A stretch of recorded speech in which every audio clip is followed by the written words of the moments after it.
Hello student. तो हमारा जो टॉपिक चल रहा है वो है डीसी जनरेटर। ठीक है, तो डीसी जनरेटर में आज का जो हमारा टॉपिक है वो है कम्यूटेशन।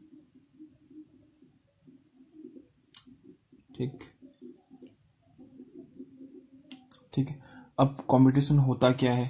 ठीक है, तो देखो हमारा जो डीसी जनरेटर होता है उसका जो कंस्ट्रक्शन होता है बेसिक, वो पहले आपको पता होना चाहिए। ठीक है, तो सबसे अंदर क्या होता है, शाफ्ट। ठीक है, शाफ्ट के साथ क्या लगा रहता है, आपका रोटर।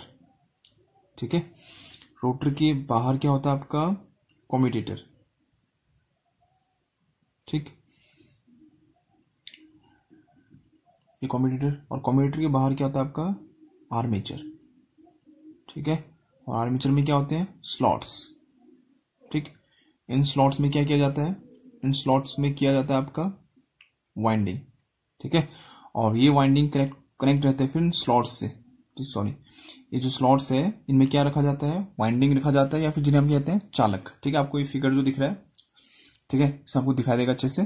ठीक है, तो आपका जो ये खांचा है, ठीक है, इसमें क्या है, चालक है। ठीक है, ये जो चालक है ये कनेक्ट किससे रहता है, आपके कम्यूटेटर से। ठीक है, अब हम कम्यूटेटर यूज क्यों करते हैं, हमने पहले भी इसमें डिस्कस किया है। तो कम्यूटेटर हम यूज इसलिए करते हैं क्योंकि जो ये आर्मेचर है, ठीक है, इनमें जो चालक रखे हुए इन खांचों में, ठीक है, इनमें जो ईएमएफ इंड्यूस होता है, ठीक है, जो आपका इलेक्ट्रोमैग्नेटिक इंडक्शन के कारण आपका जब ये आर्मेचर में रखे हुए चालक चुंबकीय क्षेत्र को काटते हैं तो फिर क्या होता है, इसमें आपका ईएमएफ इंड्यूस होता है। ठीक है, अगर हम रखली बात करें, अगर ऐसे पोल, ये क्या होगा, मैग्नेटिक फील्ड प्रोड्यूस करेगा आपका स्टेटर में रखा हुआ चुंबकीय क्षेत्र, उसको कौन काटेगा, आपका ये आपका चालक, आर्मेचर में रखे हुए चालक। ठीक है, ये चालक, और ये जो ईएमएफ इंड्यूस होता है वो किस टाइप का होता है, आपका एसी। ठीक है, प्रत्यावर्ती टाइप का युगांतर होता है। लेकिन हम बात किससे कर रहे हैं, डीसी जनरेटर की बात कर रहे हैं। ठीक है, तो डीसी जनरेटर में हमें कैसा चाहिए, आउटपुट चाहिए डीसी, चाहिए डीसी सप्लाई। ठीक है, तो उसके लिए हम यहाँ क्या यूज करते हैं, कम्यूटेटर यूज करते हैं। ठीक है, तो कम्यूटेटर का काम क्या होता है कि जो आपका एसी इंड्यूस हुआ है आपके आर्मेचर स्लॉट्स में, जो चालक है वाइंडिंग्स में, उसको किस में कन्वर्ट करना, आपका डीसी में कन्वर्ट करके आपको देना। ठीक है, तो ये तो आपका कम्यूटेटर का यूज हो गया, कम्यूटेटर जिसे हम कहते हैं। ठीक है, अब जो कम्यूटेटर के खांचे होते हैं या फिर सेगमेंट्स होते हैं, ठीक है, उसको हम यहाँ पर समझने के लिए ना, जैसे यहाँ पर तो सर्कल में है, तो हम यहाँ पर कैसे बनाएंगे, ऐसे स्ट्रेट खुला हुआ टाइप का, ताकि हम उसको समझ सके। ठीक है, ये भी हो गया। अब कम्यूटेशन कहते किसे हैं। ठीक है, देखो आपका जो आर्मेचर वाइंडिंग है वो कभी नॉर्थ पोल के अंदर, कोई साउथ पोल के अंदर रहेगा। ठीक है, मान लो देखो ये वाला वाइंडिंग किसके अंदर है, नॉर्थ पोल के अंदर, ये वाला वाइंडिंग किसके अंदर है, आपका साउथ पोल के अंदर। देखो ना, जो आपका ये आर्मेचर में स्लॉट्स है, चलो फिर से यहां बनाते हैं, अच्छे से समझ में आएगा फिर। इस टाइप का होता है, सिलेंडर टाइप का होता है। ठीक है, अब जो आपको फिगर यहां ऊपर दिखाई दे रहा हुआ है अलग से, ठीक है, इस फिगर में देखिए। ठीक,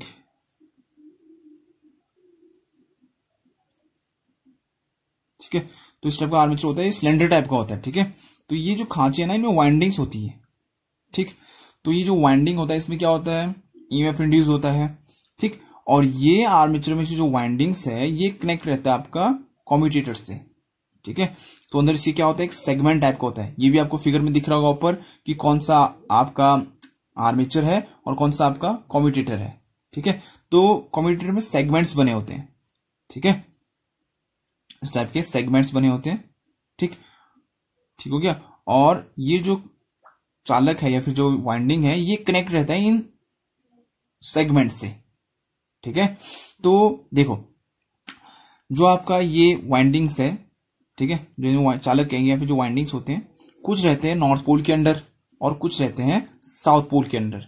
जो वाइंडिंग नॉर्थ पोल के अंदर रहेंगे उनमें करंट की डायरेक्शन अलग होगी, मान लो लेफ्ट इधर को है, और जो वाइंडिंग साउथ पोल के अंदर है वो रहेंगे आपके इस साइड को, मतलब अलग अलग रहेगी डायरेक्शन। अब ऐसा नहीं कि इधर इधर होगा, कहने का मतलब ये है कि जो वाइंडिंग्स नॉर्थ पोल के अंदर होगी उन वाइंडिंग्स में करंट की डायरेक्शन अलग होगी, और वो वाइंडिंग जो साउथ पोल के अंदर होंगी उन वाइंडिंग्स में करंट की डायरेक्शन अलग होगी। तो आपका तो रोटर घूम रहा है, ठीक है, तो आर्मेचर घूम रहा है, तो यही वाइंडिंग, मान लो ये वाइंडिंग है, 1 नाम दे दिया, ये कुछ पल के लिए नॉर्थ पोल के अंदर रहेगा, फिर ये घूमते कहां पहुंचेगा, साउथ पोल के अंदर। तो जब ये नॉर्थ पोल से साउथ पोल के अंदर जाएगा तो इसका जो करंट का डायरेक्शन है वो क्या होगा, आपका चेंज होगा, ठीक है, करंट की डायरेक्शन क्या होगी, चेंज होगी, ठीक हो गया। अब ये जो करंट की डायरेक्शन चेंज होती है ये कहां पर होती है, एमएनए पर, मैग्नेटिक न्यूट्रल एक्सिस पर, ठीक है, ये हमने इससे पहले पढ़ा हुआ है, ठीक है, जब हमने आर्मेचर रिएक्शन देखा था वहां हमने अच्छे से देखा है कि एमएनए क्या होता है, जीएनए क्या होता है, ठीक है। तो आपका ये मान लो कि ये इस चाल को मैं मान रहा हूं, ठीक है, ये जो आपका वाइंडिंग है पहले नॉर्थ पोल के अंदर था, अब ये रोटेट कर रहा है, तो जाहिर सी बात है ये रोटेट करते हुए कहां पहुंचेगा, इस साउथ पोल के अंदर। तो इसमें मान लो कि करंट की डायरेक्शन पहले इधर को थी, फिर यहां पहुंचती क्या हो जाएगी, चेंज हो जाएगी। कहने का मतलब कि जब ये वाली वाइंडिंग साउथ पोल के अंदर आ जाएगी तो इसमें करंट की डायरेक्शन क्या हो जाएगी, चेंज हो जाएगी, ठीक है। और ये चेंज कहां पर होता है, मैग्नेटिक न्यूट्रल एक्सिस पर या फिर ब्रश पर, ठीक है, क्योंकि हम ब्रश कहां पर रखते हैं, आपका मैग्नेटिक न्यूट्रल एक्सिस पर ही रखते हैं, ठीक हो गया। तो करंट की डायरेक्शन में चेंज होना, ठीक है, वाइंडिंग में करंट की डायरेक्शन में चेंज होना, इस प्रोसेस को ही क्या कहते हैं, हम कम्यूटेशन कहते हैं, ठीक हो गया, ठीक। तो आपका जो वाइंडिंग है पहले नॉर्थ पोल के अंदर था, फिर उसके बाद वो कहां चले गया, साउथ पोल के अंदर। तो जब ये एन के अंदर था तो उसमें करंट की डायरेक्शन अलग होगी, और जब ये साउथ पोल के अंदर आएगा तो उसमें करंट की डायरेक्शन अलग होगी, ठीक है। तो ये जो चेंज होता है, जो इस वाइंडिंग में या फिर जो इस चालक में जो करंट की डायरेक्शन चेंज होती है वो कहां पर होती है, एमएनए पर। ये बहुत बार पूछा जाता है, ठीक है, कि ये चेंज होता कहां पर है, ठीक है। तो ये जो चेंज होगा आपका वो कहां पर होगा, आपका एमएनए पर। और इस प्रोसेस को, जो करंट की डायरेक्शन का चेंज होना, क्या कहलाता है, आपका कम्यूटेशन, ठीक है, ये आपने याद रखना है। कहां पर होता है, एमएनए पर, और एमएनए पर हम क्या रखते हैं, ब्रश रखते हैं, ठीक है। चलो फिर इस प्रोसेस को समझने के लिए हम फिगर्स बनाते हैं, उनकी मदद से आपको ज्यादा समझ में आएगा, ठीक है। चलो फिर देखो, ठीक है, अब देखो ये जो वाइंडिंग है, यहां से स्टार्ट करते हैं, पहला फिगर है, ठीक है, ये वाइंडिंग है आर्मेचर में, ठीक है। अब मैंने यहां पर अलग से इसको, ये जो नीचे है ये है कम्यूटेटर सेगमेंट, ठीक है, इसे हम क्या कहेंगे, कम्यूटेटर का सेगमेंट, कम्यूटेटर सेगमेंट, ठीक है। मैंने इसको देखो, ये होता सर्कल में, मैंने इसको खोल के रखा ताकि समझ में आए आपको, ठीक है। ये कम्यूटेटर सेगमेंट, ठीक है, ये आपका वाइंडिंग है जो आर्मेचर में होती है, ठीक है, आर्मेचर में जो वाइंडिंग रखी जाती है, ठीक हो गया। ये है आपका कार्बन या फिर ब्रश, ठीक है, ये क्या है, ब्रश, जिसकी सहायता से आपको आउटपुट मिलेगा, ठीक है। देखो फिर आपकी जो वाइंडिंग है, यहां पर मैं मान रखा है कि हर वाइंडिंग में कितना है, 20 एम्पियर करंट है। अब ऐसा हो जरूरी नहीं 20 होती है, मैंने समझाने के लिए मान रखा है, ठीक है। अब देखो फिर फर्स्ट केस ये आपका, ठीक है, फर्स्ट केस में जो आपका ये जो ब्रश है वो बी पे है, ये कम्यूटेटर सेगमेंट कहां पर है, बी पे है, ठीक हो गया। फिर तो यहां से करंट इधर को आ रहा है 20 एम्पियर, यहां से भी करंट इधर को आ रहा है 20 एम्पियर। अब यहां पर आपका कार्बन ब्रश जमा है, तो एक रास्ता ये हो गया, ये रास्ता यहां से होते हुए इधर को जा रहा है, तो यहां से भी करंट 20 एम्पियर है, ठीक है। सभी कॉइलों में कितना कितना करंट है, 20 एम्पियर करंट है। तो यहां पर जब 20 एम्पियर, यहां भी 20 एम्पियर, यहां भी 20, यहां भी 20 है, ठीक है। और यहां पर क्या लग गया, कार्बन ब्रश लग गया, तो यहां पर कार्बन ब्रश लग गया, तो यहां से नीचे को एक रास्ता बन गया है, ठीक है, यहां से नीचे को, ठीक है, एक रास्ता डेवलप हो गया। तो यहां से भी 20, यहां से भी 20, इस रास्ते से होते हुए, इस सेगमेंट से होते हुए, आपके कार्बन ब्रश से होते हुए आपको मिलेगा आउटपुट पे कितना, 40 एम्पियर, ठीक हो गया, ये तो ठीक हो गया। आगे देखो फिर अब आपका जो ये मान लो कि जो आर्मेचर है आपका वो रोटेट कर रहा है इस डायरेक्शन में, ठीक है, लेफ्ट टू राइट रोटेट कर रहा है, ठीक है। तो अब जो आपका कार्बन ब्रश है वो तो अपनी जगह फिक्स रहता है, लेकिन अभी आपको क्या लगेगा कि वो कहां को जा रहा है, आपका राइट टू लेफ्ट जा रहा है, ठीक है। आपका ब्रश कहां जाएगा, इधर को जाएगा, क्योंकि आपका जो आर्मेचर है ना वो कहां से कहां जा रहा है, वो जा रहा है आपका लेफ्ट टू राइट। तो आपका जो ब्रश है वो कहां जाएगा, वो जाएगा राइट टू लेफ्ट, ठीक हो गया। देखो फिर आपका जो कार्बन ब्रश है, देखो ब्रश अपनी जगह से नहीं हिलता है, ठीक है, आपका जो कम्यूटेटर है और जो आर्मेचर है वो हिल सकते हैं अपनी जगह से, ठीक है। तो देखो फिर आपका जो कार्बन ब्रश है वो अब किस पोजीशन पर आ गया है, वो ज्यादा जो उसका एरिया है वो बी सेगमेंट के अंडर है, और जो उसका कम सेगमेंट है, जो कम हिस्सा है वो किसके अंडर आ गया, ए सेगमेंट के अंदर आ गया है, ठीक है। अब देखो फिर ध्यान से, यहां से 20, देखो हर कॉइल में 20 एम्पियर मान रखे हमने, ये भी 20 है, यहां भी 20 है, ठीक है। अब देखो कि ये जो कार्बन ब्रश है ना, कार्बन, चलो भी ब्रश ले लेते हैं, फिर बाद में डिस्कस करेंगे कॉपर कार्बन किसका यूज करते हैं करके, ठीक है। ये जो ब्रश है वो ज्यादा किसके कांटेक्ट में है, बी के कांटेक्ट पे है, ठीक है। तो ये वाला जो रास्ता है करंट का, देखो अब दो रास्ते हो गए ना, देखो एक रास्ता ये है, ये जो करंट है वो एक रास्ता ये वाला हो गया, यहां से आएगा बी में, बी से आएगा इस ब्रश के पास। एक रास्ता और है ये वाला, यहां से होते हुए ये ए सेगमेंट, क्योंकि ए सेगमेंट भी अब कार्बन ब्रश के टच में है, ठीक है। ए सेगमेंट जो है वो आपका किसके टच में है, ब्रश के टच में है। तो आपका एक रास्ता ये भी कहलाएगा, ये यहां से होते हुए ए सेगमेंट से भी कार्बन ब्रश टच है, तो कार्बन ब्रश में होते हुए, ठीक है। तो दो रास्ते हो गए, एक ये वाला रास्ता और एक इधर वाला रास्ता। अब रास्ते दो हैं, ठीक है, एक रास्ता ये है, एक रास्ता ये है, ठीक है। तो करंट के पास दो रास्ते हैं, ठीक, मान लो 20 एम्पियर है, तो करंट के बाद दो रास्ते हो गए, एक वाला रास्ता, एक वाला रास्ता, ठीक है। तो करंट जाएगा उस रास्ते जहां उसको रेजिस्टेंस कम मिले, ठीक है, ठीक। तो जिस रास्ते ज्यादा रेजिस्टेंस होगा उस रास्ते से कम करंट जाता है। मान लो यहां रेजिस्टेंस जो आपका कितना है 10 ओम है, और यहां कितना है 5 ओम है, तो ये जो 20 एम्पियर का करंट है वो क्या करेगा, आपका 15 एम्पियर यहां से चल जाएगा, ठीक है, और कम एम्पियर करंट यहां से जाएगा 5 एम्पियर, ठीक है, क्योंकि यहाँ का रेजिस्टेंस ज्यादा है ना, यहाँ का प्रतिरोध रास्ता जो है प्रतिरोध ज्यादा है, तो जो 20 एम्पियर का करंट है वो ज्यादा कहां से चल जाएगा, जहां रेजिस्टेंस कम है। तो देखो फिर ये जो ब्रश है उसका ज्यादा एरिया किससे जुड़ा हुआ है, आपका बी से, ठीक है।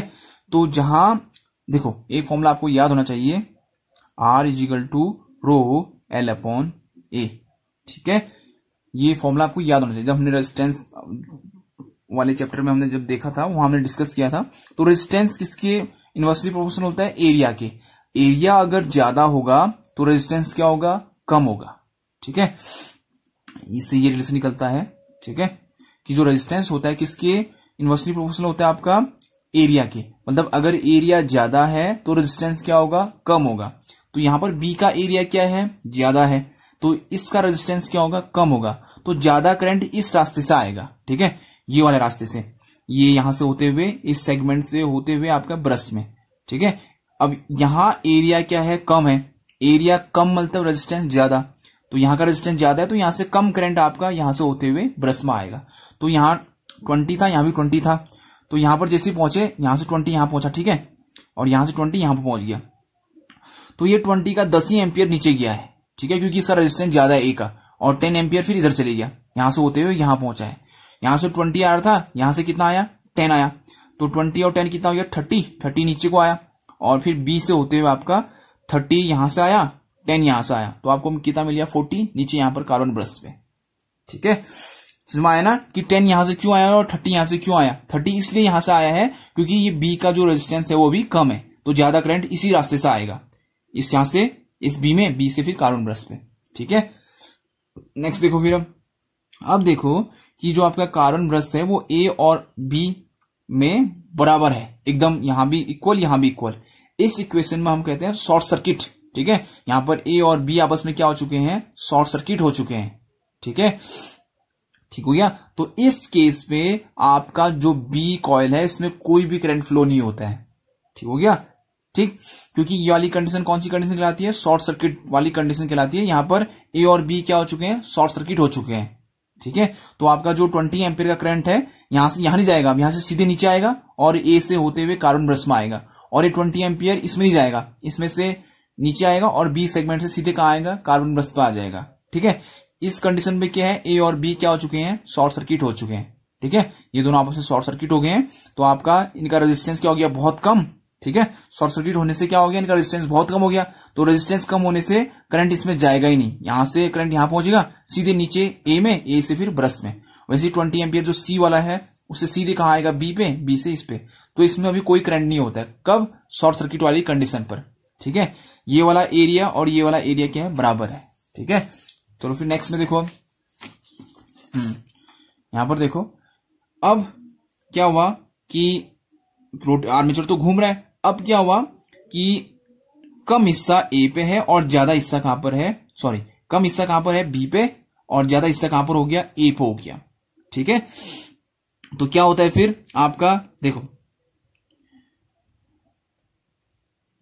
ये 10 होगा, ठीक है सर। अब देखो ये कम अटैच है इससे, मतलब एरिया, इसका जो बी का एरिया है वो इससे कम लगा हुआ है, तो इसका मतलब इसका रेजिस्टेंस अभी ज्यादा है, ठीक है। ये वाला जो रास्ता है ना, ये जो रास्ता है यहां से नीचे, फिर यहां से कहा इस ब्रश पे, इसका रेजिस्टेंस ज्यादा है। क्यों? क्योंकि बी का एरिया इस ब्रश से कम टच है, ठीक है। तो इसका रेजिस्टेंस ज्यादा हो गया, तो यहां से कम करंट आएगा, ठीक है। तो यहां से 20 एम्पियर, तो यहां से 10 ही एम्पियर का करंट आ गया, तो बाकी 10 आगे गया। यहां पहुंचने के बाद यहां से 20 आ रहा था, और इधर से कितना आया 10, तो 10 और 20 कितना हो गया 30। 30 से फिर ये 30 यहां से नीचे आया, और इससे फिर ए में आया, ए से फिर कहां चले गया, इस ब्रश से होते हुए आपको यहां मिलेगा 40 एम्पियर, ठीक है। सेम जो इससे पहले हुआ था, वहां उसमें ए का एरिया कम था और बी का एरिया ज्यादा था, सेम उसका रिवर्स हो गया। अब देखो फिर आपका जो ब्रश है, क्योंकि आर्मेचर तो रोटेट कर रहा है, ठीक है, आपका जो ब्रश है वो अब पूरा कहां चले गया, ए पे चले गया है, ठीक हो गया, पूरा ए पे चले गया। तो आपका जो एक्चुअली देखिए, अगर आपका कंप्यूटेशन स्पार्कलेस है, मतलब अगर आपका कंप्यूटेशन अच्छा है, तो उसमें क्या होगा, जो करंट है ना, ये 20 एम्पियर था, ये भी 20 एम्पियर है, ठीक है। तो 20 यहां से है, 20 यहां से है। अब आपका जो ब्रश है वो टोटल पूरा का पूरा किससे जुड़ गया है, ए से जुड़ा हुआ है, बी से इसका कुछ भी कनेक्शन नहीं है। तो वैसे होना क्या चाहिए था, 20 एम्पियर यहां से नीचे आना था, और 20 एम्पियर जो ये है वो यहां से होते हुए यहां पहुंचना था, और 20 20 40 और 40 आपको यहां पर मिलना था, ऐसे करके। लेकिन ऐसा नहीं होता है, ठीक है। आपका देखो ये जो बी है, बी सेगमेंट यहां से, ठीक, मान लो कि देखो जो बी में जो ब्रश है ना, वो अब बी में जुड़ा हुआ नहीं है, ठीक है, ठीक हो गया। अब ब्रश कहां जुड़ा हुआ है, ए से जुड़ा हुआ है, ठीक है। तो देखो क्या होता है, यहां पर होता है स्पार्क प्रोड्यूस। अब वो स्पार्क प्रोड्यूस होता कैसे है, ठीक है, ध्यान से सुनना। ये जो 20 एम्पियर का करंट है ना, ठीक है, उसके लिए दो रास्ते हैं। एक ये रास्ता हो गया, ठीक है, ये यहां से होते हुए, इस सेगमेंट से होते हुए, ठीक है, ये वाला रास्ता, ठीक है। क्योंकि अब ब्रश यहां पर जुड़ा हुआ है नहीं, ठीक है, यहां पर ब्रश है नहीं, तो करंट यहां तक पहुंचेगा पहले। अब यार यहां तो कार्बन ब्रश है ही नहीं, अब जाएगा कहां। तो क्या होता है ना कि यहां पर एक वोल्टेज इंड्यूस होता है, जिसे कहते हैं रिएक्टेंस वोल्टेज। अब वो कहां से होता है वो भी हम देखेंगे, ठीक है। क्या, कौन सा वोल्टेज, रिएक्टेंस वोल्टेज। तो रिएक्टेंस वोल्टेज क्या करता है, कुछ इलेक्ट्रॉनों को धक्का देता है, और इलेक्ट्रॉन यहां से इस ब्रश में कूदते हैं, ठीक है। तो जब वो पार्टिकल्स एयर के पार्टिकल्स से टकराते तो क्या प्रोड्यूस करते हैं, स्पार्क प्रोड्यूस करते हैं, ठीक है। देखो ध्यान से सुनना, ये 20 एम्पियर का करंट इस कॉइल पे है, 20 एम्पियर का करंट इस कॉइल पे है, दोनों यहां पर पहुंच गए, 20 एम्पियर यहां पहुंच गया, 20 एम्पियर यहां पर पहुंच गया। अब एक रास्ता नीचे को है, ठीक हो गया, 20 यहां से देखो, ये 20 ने तो आना ही यहां को, ठीक है। ये जो 20 एम्पियर है, क्योंकि यहां पर रेजिस्टेंस अभी कम है इस 20 एम्पियर के लिए, तो ये 20 यहां से इधर आएगा, ठीक, तो ये में 20 आ गया, ठीक है। अब ये जो 20 एम्पियर है उसके लिए दो रास्ते हैं, एक रास्ता तो ये है, यहां से होते हुए ये वाला रास्ता, ठीक है, और एक रास्ता ये हो गया, ठीक है। ये रास्ता छोटा है, ठीक है, ये रास्ता लंबा है, ठीक है। अब ये रास्ता है तो छोटा, लेकिन यहां पर ब्रश टच नहीं है, लेकिन यहां पर एक वोल्टेज उत्पन्न होता है जिसे कहते हैं रिएक्टेंस वोल्टेज। वो क्या करता है, रास्ता तो नहीं है, लेकिन ये कुछ इलेक्ट्रॉनों को एनर्जी प्रोवाइड कराता है। वो इलेक्ट्रॉन हवा में कूदते हैं और एयर पार्टिकल से टकराते हैं, ठीक है, जिसके कारण यहां पर क्या होता है, स्पार्क प्रोड्यूस होता है, ठीक है। तो कुछ करंट, ठीक है, मान लो 5 एम्पियर, 20 में से 5 एम्पियर करंट इस सेगमेंट से होते हुए इस ब्रश में जाते हैं, ठीक है। तो यहां पर आपको स्पार्क देखने को मिलेगा, ठीक हो गया। अब बाकी बचा हुआ 15 एम्पियर का करंट यहां से होते हुए यहां पहुंचता है, और यहां नीचे 20 तो पहले से था, 15 यहां से आ गया, तो कितना हो गया 35 ए में आता है, ए से फिर ब्रश में मिलेगा आपको। और जो 5 एम्पियर का करंट है वो इस बी सेगमेंट से इसमें आता है, ठीक है। अब बी से ब्रश जुड़ा तो नहीं है, लेकिन ये स्पार्क के कारण ना यहां से जो इलेक्ट्रॉन है वो कूदते हैं, और इनको जो कूदने की एनर्जी मिलती है वो कहां से मिलती है, रिएक्टेंस वोल्टेज के कारण, ठीक है। अब ये रिएक्टेंस वोल्टेज आता कहां से है, देखो ये जो आपका बी कॉइल दिख रहा है आपको, इसमें पहले करंट की डायरेक्शन कहां थी, देखो आपका जो बी था उसमें कॉइल की डायरेक्शन है आपका लेफ्ट टू राइट, ठीक है। अब यहां पर देखो कॉइल में करंट की डायरेक्शन कहां से कहां हो गई है, यहां पर हो गई है राइट टू लेफ्ट, ठीक है। तो यहां पर एक ईएमएफ इंड्यूस होता है, ठीक है, किसके कारण, सेल्फ इंडक्टेंस के कारण। ये जो कॉइल है ना, इसका कुछ ना कुछ स्वप्रेरित तत्व होता है, ये हम पहले डिस्कस किया हुआ है, म्यूचुअल इंडक्टेंस, सेल्फ इंडक्टेंस, ठीक है। तो आपका जो कॉइल है उसके सेल्फ इंडक्टेंस के कारण ना, क्योंकि सेल्फ इंडक्टेंस का फॉर्मूला क्या होता है, E is equal to L minus L DI by dt। ठीक है, ये इंडक्टेंस हो गया। ठीक है, L क्या हो गया, इंडक्टेंस हो गया, और ये DI बाई dt क्या हुआ, करंट में चेंज। तो यहां पर जो करंट की डायरेक्शन है वो चेंज हो रही है, पहले लेफ्ट टू राइट थी, बाद में क्या हो गया, राइट टू लेफ्ट हो गया। तो इस करंट में दिशा में चेंज के कारण या फिर करंट के डायरेक्शन में चेंज होने के कारण ये कॉइल क्या करता है, ईएमएफ इंड्यूस करता है। ठीक है, जिसके कारण क्या होता है, एक रिएक्टेंस वोल्टेज उत्पन्न होता है। ठीक है, वही वोल्टेज क्या करता है कि इस इलेक्ट्रॉन को, जो यहां पर जो करंट आ रहा है, इसको एनर्जी प्रोवाइड करता है, या फिर जो इलेक्ट्रॉन है उसको एनर्जी प्रोवाइड करता है, और वो इलेक्ट्रॉन फिर, क्योंकि रास्ता तो है नहीं, उसे कूदना ही पड़ेगा।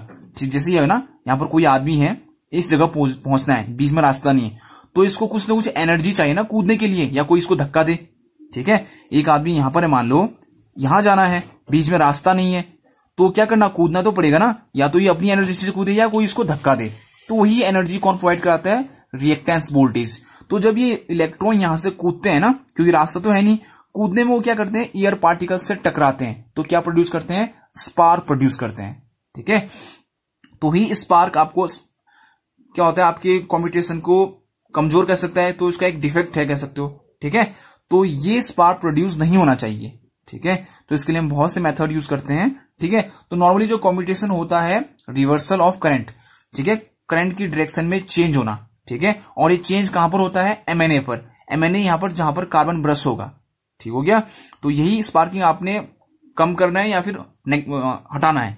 ठीक है, तो कम्युनिकेशन आप लोग को समझ में आया ना। ठीक है, तो कम्युनिकेशन क्या होता है कि जो आपका आर्मेचर वाइंडिंग होती है उसमें करंट की डायरेक्शन में चेंज होना, जो विद्युत धारा है उसकी दिशा में चेंज होना क्या कहलाता है, आपका कम्युटेशन कहलाता है। ठीक है, और वो क्यों होता है चेंज, क्योंकि जो वाइंडिंग्स होते हैं पहले एक नॉर्थ पोल के अंदर होते हैं, उसके बाद वो साउथ पोल के अंदर जाते हैं। तो साउथ पोल के अंदर जब होते हैं तो उसमें करंट की दिशा अलग होती है, फिर वो जब नॉर्थ पोल के अंदर जब वो साउथ पोल के अंदर आते हैं फिर उसमें उनकी दिशा अलग होती है। तो यही रिवर्सल ऑफ करंट या फिर यही करंट की दिशा में चेंज होना क्या कहलाता है, कम्युटेशन कहलाता है। ठीक हो गया, तो देखो फिर अब कम्युटेशन हो गया आपका। ठीक है, देखो करंट की डायरेक्शन चेंज हो गई है, अब ये स्पार्क को कम करना है। ठीक है, तो मेथड्स क्या क्या होते हैं, फिर ध्यान से सुनना आपने। ठीक है, ठीक है, मेथड टू रिमूव स्पार्किंग या फिर कम करना। ठीक है, रिमूव स्पार्किंग। ठीक हो गया, या फिर कम्प्यूटेशन प्रोसेस को अच्छा करना, ऐसे भी कह सकते हैं। ठीक है, ठीक, कहीं कहीं पे क्या लिखता है, मेथड ऑफ इंप्रूविंग कम्प्यूटेशन। ठीक हो गया, मतलब जो आपका कम्प्यूटेशन प्रोसेस है उसको इंप्रूव करना। ठीक है, तो जो पहला मेथड होता है वो होता है आपका रेजिस्टेंस कम्यूटेशन। ठीक है, कौन सा, रेजिस्टेंस कम्यूटेशन। ठीक है, रेजिस्टेंस कम्यूटेशन। इसमें हम क्या करते हैं, जो हम ब्रश की बात कर रहे थे ना, वहां पर हम कॉपर का ब्रश यूज न करके हम किसका ब्रश यूज करते हैं, कार्बन का ब्रश यूज करते हैं। ठीक है, कार्बन का ब्रश यूज करने से क्या होता है, आपका जो कार्बन का ब्रश होता है ना उसका रेजिस्टेंस बहुत ज्यादा होता है। ठीक है, तो रेजिस्टेंस ज्यादा होने से क्या होगा कि ये जो रास्ता है ना, ये जो रास्ता है इसका रेजिस्टेंस बहुत ज्यादा हो जाएगा, क्योंकि जो आपका कार्बन है उसका रेजिस्टेंस बहुत ज्यादा है, तो ये यहां से करंट इसमें फ्लो नहीं होगा। ठीक है, क्यों, क्योंकि इसका रेजिस्टेंस बहुत ज्यादा है, कार्बन का ना, जो कार्बन होती है इसकी रेजिस्टेंस बहुत ज्यादा होती है, तो यहां से ना आकर के फिर वो यहीं से आता है, क्योंकि इस वाले रास्ते का रेजिस्टेंस बहुत कम हो जाएगा फिर। ठीक है, ये वाला रास्ता जो है वो सीधे सीधे इससे जुड़ा हुआ है, तो आपका इस रास्ते का रेजिस्टेंस कम होगा इसकी अपेक्षा। ठीक है, क्योंकि ये जो कार्बन इससे जुड़ा भी नहीं है अब तो। ठीक है, ठीक हो गया, तो हम कार्बन ब्रश इसलिए यूज करते हैं क्योंकि उसका रेजिस्टेंस क्या होता है, बहुत ज्यादा होता है। ठीक है, तो करंट यहां से जाएगा ही नहीं, तो फिर क्या होगा, स्पार्क प्रोड्यूस होगा ही नहीं। ठीक हो गया, दूसरा कार्बन ब्रश का जो यूज होता है या फिर इसलिए भी यूज करते हैं, इसका जो ल्यूब्रिकेशन एक और इसके अच्छा ये इसका और एडवांटेज है कि जब ये आपके मशीन से लगा होगा ना तो ये ल्यूब्रिकेंट भी पैदा करता है। आप लोग कभी अपने घर में मिक्सी होगा तो जहां पर कार्बन ब्रश लगा होगा ना, और कम्यूटेटर सेगमेंट में अगर हाथ से करोगे तो एकदम स्मूथ सा होता है। ठीक है, क्योंकि जो कार्बन होता है वो आपके कम्यूटेटर में लगा होता है, तो उससे क्या होता है, फ्रिक्शन कम होता है। ठीक है, सेल्फ ल्यूब्रिकेंट का काम भी करता है। किसका? Self lubricant. ये भी बहुत बार पूछता है कि कार्बन ब्रश एक तो आपका रेजिस्टेंस कॉम्पिटिशन, एक तो स्पार्क कम करेगा, दूसरा क्या काम करता है? तो जो आपका कार्बन ब्रश है, पहला काम तो है आपका स्पार्क प्रोड्यूस कम करेगा। ठीक है, क्यों कम करेगा? क्योंकि इसका रेजिस्टेंस बहुत ज्यादा होता है, तो आपका जो इलेक्ट्रॉन है वो यहां इस रेजिस्टेंस ज्यादा होने के कारण ये वाला पाथ नहीं लेता है। ठीक है, जो करंट है वो ये वाला पाथ यूज नहीं करेगा। क्यों? क्योंकि इसका रेजिस्टेंस बहुत ज्यादा हुआ इसमें, क्योंकि कार्बन का यूज किया हमने ब्रश। ठीक है, दूसरा ये सेल्फ ल्यूब्रिकेंट होता है, क्योंकि जब ये कार्बन ब्रश आपके कम्यूटेटर सेगमेंट में रोटेट करेगा तो एक ल्यूब्रिकेंट टाइप का इसके ऊपर जमा हो जाता है, मतलब आप स्मूथ सरफेस हो जाता है, एकदम स्मूथ। ठीक है, तो जो आपका फ्रिक्शन होता है वो कम होता है। फ्रिक्शन कम होने से क्या होगा? आपका मशीन क्या होगा? डैमेज कम होगा। ठीक है, तो आपका कार्बन ब्रश एक सेल्फ ल्यूब्रिकेंट का काम भी करता है। कैसे? जब आपका कार्बन ब्रश इसके ऊपर घिसेगा ना, तो एक हल्की सी परत टाइप की इसमें जम जाती है, स्मूथ, एकदम स्मूथ टाइप का। ठीक है, जिससे क्या होगा? आपका जो फ्रिक्शन होगा मशीन वो कम होगा, तो आपका ब्रश आसानी से इसके ऊपर रोटेट करेगा। ठीक है, तो इसको सेल्फ ल्यूब्रिकेंट भी कहते हैं। ठीक हो गया? ठीक, तो जो कार्बन ब्रश है, तो इसलिए हम कॉपर ब्रश की अपेक्षा कार्बन ब्रश को यूज करते हैं। ठीक है, क्यों यूज करते हैं? ताकि स्पार्क कम प्रोड्यूस हो। ठीक है, दूसरा मेथड आपका है, आपको इंटरपोल यूज करना है। ठीक है, देखो, ठीक, जो आपका स्पार्क प्रोड्यूस होता है ना मेनली, वो किसके कारण होता है? आपका रिएक्टेंस वोल्टेज के कारण। ठीक है, ठीक, और ये रिएक्टेंस वोल्टेज आता कैसे है? सेल्फ इंडक्टेंस के कारण। ठीक है, तो हमने क्या करना है? इंटरपोल यूज करना है। तो हम इस मेथड के लिए क्या यूज करते हैं? इंटरपोल यूज करते हैं। ठीक है, अब ये इंटरपोल क्या होता है? मान लो ये आपका स्टेटर है, इसमें ये मेन पोल है, चार क्या है? मेन पोल है। ठीक है, north pole, south pole, north pole, south pole. तो हम इनके बीच में छोटे छोटे पोल इसमें अटैच कर देते हैं। ठीक हो गया? और इनकी पोलैरिटी क्या होती है? आगे वाले पोल के सेम। जैसे इसके आगे क्या है? साउथ पोल, तो ये साउथ पोल कहलाएगा। इसके आगे नॉर्थ पोल, तो ये क्या कहलाएगा? North pole. इसके आगे क्या है? साउथ पोल, तो ये साउथ पोल। इसके आगे क्या है? नॉर्थ पोल, तो ये नॉर्थ पोल। ठीक है, तो इन पोलों को क्या कहते हैं? इंटरपोल कहते हैं। ठीक है, अब इनमें जो वाइंडिंग होती है ना, इसको भी चुंबक बनाने के लिए वाइंडिंग की होगी। ये वाइंडिंग सीरीज में होते हैं। किसके साथ? आर्मेचर के साथ। Series in armature. ठीक है, आर्मेचर करंट जो होता है वो इसमें सीधे फ्लो होता है। ठीक है, तो ये ध्यान देना कि जो आपका इंटरपोल होगा वो साइज में छोटे होते हैं, और ये जो होते हैं सीरीज में होते हैं आर्मेचर के। ठीक है, तो जब इसमें आर्मेचर करंट फ्लो होगा तो ये भी ईएमएफ इंड्यूस करते हैं। तो ये ईएमएफ जो इसमें ईएमएफ इंड्यूस होगा, वो ईएमएफ उस ईएमएफ को नेग्लेक्ट करेगा या फिर उस ईएमएफ को खत्म करेगा जिसके कारण ये सेल्फ इंडक्टेंस हो रहा है। ठीक है, ठीक, या फिर जिसके कारण ये रिएक्टेंस वोल्टेज उत्पन्न हो रहा है। ठीक है, ध्यान से सुनना कि जो इंटरपोल है ये क्या करता है? ये सीरीज में जुड़ा होता है आर्मेचर के। तो आर्मेचर करंट जब इसमें फ्लो होता है तो ये एक्स्ट्रा चुंबकीय क्षेत्र उत्पन्न करता है। वो चुंबकीय क्षेत्र क्या करेगा? ये जो रिएक्टेंस वोल्टेज पैदा हुआ है उसको क्या करता है? नेग्लेक्ट कर देता है। ठीक है, मतलब खत्म कर देता है। तो रिएक्टेंस वोल्टेज ही नहीं होगा तो आपका क्या होगा? जो इलेक्ट्रॉनों को धक्का दे रहा था ना एक मतलब यहां के लिए, वो बल ही खत्म हो गया, तो फिर इलेक्ट्रॉन यहां कूदेंगे नहीं। अगर इलेक्ट्रॉन कूदेंगे नहीं तो आपका स्पार्क प्रोड्यूस नहीं होगा। ठीक है, देखो ना, मैं जो आपका इलेक्ट्रॉन इसमें से यहां कूद रहा है। ठीक है, इलेक्ट्रॉन यहां से यहां कूद रहा है। क्यों कूद रहा है? क्योंकि यहां पर इसको फोर्स मिल रहा है, बल मिल रहा है। कौन सा बल? ये रिएक्टेंस वोल्टेज के कारण। ये रिएक्टेंस वोल्टेज क्यों पैदा हो रहा है? क्योंकि यहां पर क्या हो रहा है? ईएमएफ इंड्यूस हो रहा है। किसके कारण? करंट के रिवर्सल के कारण।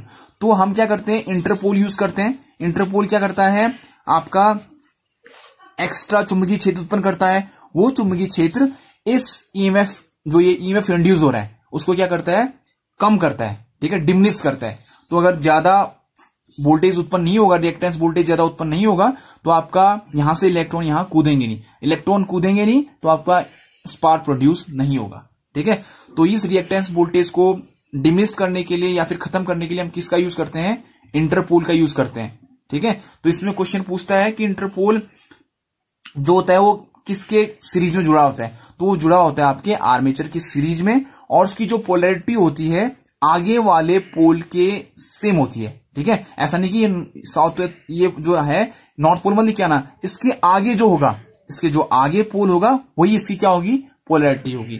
ठीक है, तो ये थे आपके कम्यूटेशन और आपका कैसे हम इसको कम्यूटेशन को सुधार अच्छा कर सकते हैं। ठीक है, कम्यूटेशन एक प्रोसेस है, करंट का क्या होना, रिवर्स होना। ठीक है, आपका जो आर्मेचर वाइंडिंग है उसमें करंट का चेंज होना या फिर रिवर्स होना क्या कहलाता है, कम्यूटेशन कहलाता है।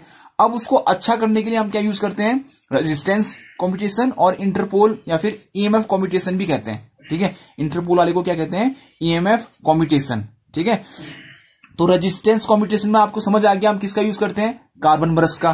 कार्बन ब्रश करने से क्या होगा, रेजिस्टेंस बढ़ जाएगा आपका पाथ का, तो और जो करंट है आपका वो इस पाथ से ना होकर के आपका यही वाले पाथ से फ्लो करेगा। अगर यहां से करंट नहीं आएगा तो स्पार्क प्रोड्यूस नहीं होगा। ठीक है, तो ये था आपका कम्यूटेशन चैप्टर। ठीक है, इसको आप लोग घर में रिवाइज कीजिए, अच्छे से देखिए। ठीक है, चलो ओके स्टूडेंट, आज के लिए इतना ही।